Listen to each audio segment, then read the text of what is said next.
மேட்டூர் அணையிலிருந்து தண்ணீர் திறக்கப்படாததால் டெல்டா மாவட்டங்களில் குறுவை நெற்பயிர்கள் கடும் வறட்சியால் பாதிக்கப்பட்டிருப்பதாக இந்திய கம்யூனிஸ்ட் கட்சியின் மாநில செயலாளர் மு வீரபாண்டியன் தெரிவித்துள்ளார். இதுகுறித்து பாபநாசத்தில் பேட்டியளித்த அவர், விவசாயிகளின் பிரச்சனையை தமிழக அரசு அவசரமாக கவனிக்க வேண்டும் என தெரிவித்துள்ளார். கேட்பது நமது உரிமை மட்டுமல்ல, கொடுப்பது அவர்களின் கடமை.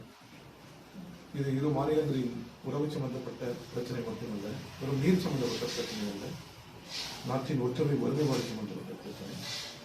எனவே தமிழ் மக்களின் கோரிக்கை, தமிழக விவசாயிகளின் கோரிக்கை மிக மிக நியாயமானது.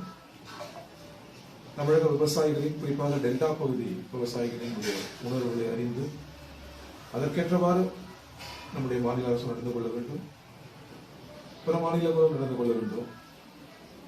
தமிழ்நாட்டு மக்களின் உணர்வுகளுக்கு மதிப்பளிக்க வேண்டும்.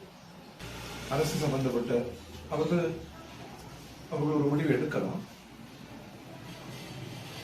தாவேகா அவ்வாறு ஒரு முடிவு எடுக்கலாம். ஆனால் தமிழக பிரதிநிதி என்று வருகிற போது தமிழறிந்த, தமிழக மக்களின் வரலாற்று பண்பாட்டு கூறுகளை அறிந்த ஒருவர் தமிழ்நாட்டின் பிரதிநிதியாக இருப்பது என்பதுதான் சரியாக இருக்கும். இல்லை என்றால் அவர் விரும்புகிறார். நல்லதல்ல. ஜாதிய அடையாளங்கள் மெல்ல மெல்ல உலர்ந்து விதிர வேண்டும். இது வர்க்கங்களாலான சமூக அமைப்பு மட்டுமல்ல. டாக்டர் அம்பேத்கர் சொன்னது ஜாதிகளாலான சமூக அமைப்பு. ஜாதி ஏற்றத்தாழ்வுகள், மத வேறுபாடுகள் ஏதுமில்லாத, சுரண்டல் ஏதுமில்லாத ஒரு புதிய பூமி தான் நமது முன்னோர்களின் கனவு.